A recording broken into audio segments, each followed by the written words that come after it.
And now I have the honor to welcome Madame Ursula von der Leyen, President of the first gender-balanced European Commission. So an excellent good morning. The word is yours. Thank you very much, Evelyn Regner. Presidents and honorable members, it is an honor to be with you today in the company of so many amazing women. And allow me to begin by mentioning 3 women who are not with us today. Dr. Özlem Türeci, Professor Sarah Gilbert, Dr. Kiezmekia Corbett. Some of you may have never heard their names before, but we owe them a lot. They are 3 scientists from Germany, the UK and the US, and these 3 extraordinary women lead the teams that developed the first 3 vaccines against coronavirus: BioNTech, Moderna and AstraZeneca. And I'm sure that they, like many of us, have fought against all sorts of stereotypes. But this is how women respond to stereotypes: by going their way, showing leadership, and excelling in their field. And today, the whole world can see that we are all better off when women get the opportunities they deserve. Of course, women are made for science. Of course, women are fit to lead. Of course, career and motherhood can go together. It is obvious. But unfortunately, it still needs to be said. This year's International Women's Day is for women like these 3 scientists. This Women's Day is for women on the front line and for women in the back office. It's for the health workers who have been our guardian angels. And it is for our sales assistants who have kept our supermarkets open. And indeed, let us never forget that almost 80% of them are women. Women's Day is also for all the mothers who have taken care of their children during the lockdowns while also working from home. But this Women's Day is also for the women who lost their job during the crisis. And Women's Day is for those who no longer want to settle for discriminations, insecurity, and unfairness. As a female leader, I would like 2021 to bring good news to all of them, to all European women. And this is what we are working on: putting women at the center of all our policies.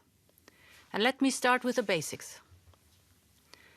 Later this year, we will propose new legislation to fight violence against women. This has become even more urgent because of the lockdowns. Living free from fear and violence is a basic human right. And we must ensure adequate protection for all women in all European countries, online and offline, and especially at home. Second, women must be at the center of the recovery. This is a clear requirement for all national recovery plans. Next Generation EU will finance good jobs for women and men alike. It will invest in quality education for girls and women, including scientific education. Next Generation EU will be for all Europeans, women and men. Third, today, indeed, we are presenting our new action plan to implement the European Pillar of Social Rights. We've set ambitious targets on jobs, skills, and poverty reduction. These are clear and measurable goals to drive our work. And let me take one of them. By 2030, at least 78% of European adults should be employed. And this can only be achieved by having more women in the labor market. But to do this, we need to make progress on work-life balance, ensuring parental leave for mothers and fathers, investing in childcare in good schools, and indeed creating a child guarantee so that all parents from all social backgrounds can send their kids to childcare and school. And this is what empowerment means.